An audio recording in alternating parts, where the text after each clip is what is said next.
Salute জানাচ্ছেন Buchanan bank, অভিবাদন গ্রহণ করছেন পশ্চিমবঙ্গ বিদ্যালয় শিক্ষা উচ্চ শিক্ষা দপ্তরের ভারপ্রাপ্ত প্রধান সচিব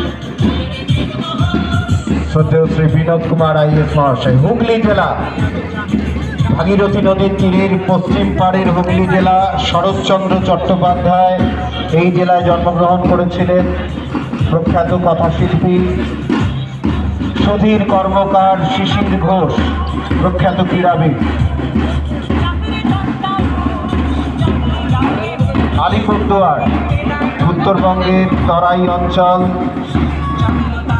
হলং, মূর্তি নদী, দুয়ার, অনবদ্য প্রাকৃতিক সৌন্দর্যে আলিপুরদুয়ার। এরপর বাঁকুড়া জেলা, লালমাটির বাঁকুড়া, রামকিঙ্কর বেদ, যামিনী রায় এবং বিষ্ণুপুরের সেই ঐতিহাসিক ঐতিহ্য মুকুটমণিপুরের সৌন্দর্যের বাঁকুড়া জেলা। বীরভূম জেলা, রবীন্দ্রনাথ ঠাকুরের স্মৃতি বিজড়িত শান্তিনিকেতন, লালমাটির বাউল গানের ঐতিহ্যের বীরভূম জেলা। এরপর কোচবিহার, উত্তরবঙ্গের সেই রাজবাড়ির ঐতিহ্য, ঐতিহাসিক প্রেক্ষাপট, উত্তরবঙ্গের অন্যতম ঐতিহ্যশালী জেলা কোচবিহার। করতালি দিয়ে আমরা অভিনন্দন জানাই। এরপর আসছে দক্ষিণ দিনাজপুর, রাঢ়বঙ্গের অন্যতম জেলা, ভৌগোলিক পরিকাঠামো, কৃষি এবং ঐতিহ্যের দক্ষিণ দিনাজপুর জেলা।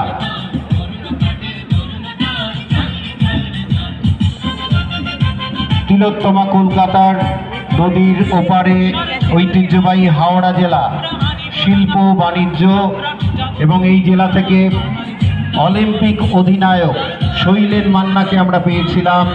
হাওড়া জেলা, বদ্রু ব্যানার্জি, সত্যজিৎ চ্যাটার্জি, সুদীপ চ্যাটার্জির মতন খেলোয়াড়েরা তারা হাওড়া জেলায় জন্মগ্রহণ করেছিলেন। বাণিজ্য এবং কৃষির অভূতপূর্ব মিলন হাওড়া জেলা। এরপর উত্তরবঙ্গের আর এক ঐতিহ্যবাহী জলপাইগুড়ি জেলা, যে জেলায় জন্মগ্রহণ করেছিলেন পদ্মশ্রী টি.কে. বন্দ্যোপাধ্যায়, সুকল্যাণ ঘোষ দস্তিদারের মতন প্রখ্যাত খেলোয়াড়েরা।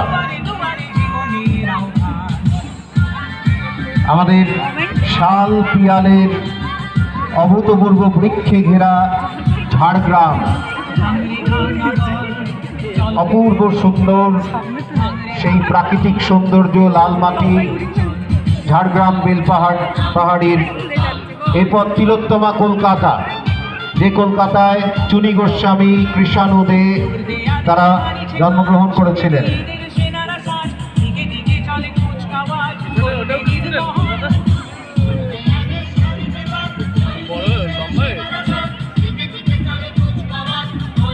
কেএমসি,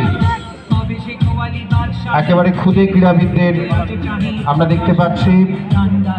কলকাতা মিউনিসিপ্যাল কর্পোরেশন, করতালি দিয়ে আমরা অভিনন্দন জানাই। এগিয়ে আসছে ভারতবর্ষের অন্যতম শ্রেষ্ঠ আম উৎপাদন যে জেলায় হয়, আমাদের গর্বের মালদহ জেলা। ইতিহাস সমৃদ্ধ মালদার বহু ইতিহাস আমাদের কাছে গৌরবের।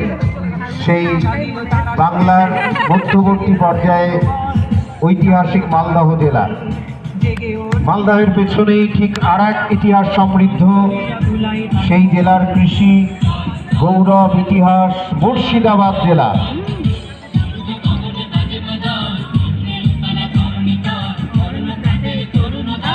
এগিয়ে আসছে নদিয়া জেলা, যে জেলায় জন্মগ্রহণ করেছিলেন শ্রী চৈতন্য মহাপ্রভু, যে জেলায় গর্ব সোমা বিশ্বাস মঞ্চে আছেন। সোমাও একসময় ছোট্টবেলায় এই জেলা থেকে কলকাতায় গিয়েছিলেন, হেপ্টাথেলনে দেশের হয়ে অংশগ্রহণ করেছেন, কিন্তু তার জন্মস্থান এই জেলা, নদিয়া জেলা।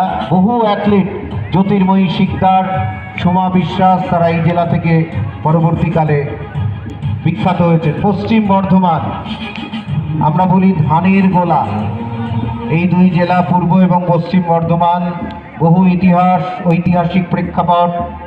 পশ্চিম বর্ধমান, সেখানকার শিল্প বাণিজ্য ভারতবর্ষ বিখ্যাত। এগিয়ে আসছে পূর্ব বর্ধমান, আর এক ঐতিহ্যবাহী জেলা, যেখানে ভারতবর্ষের অন্যতম শ্রেষ্ঠ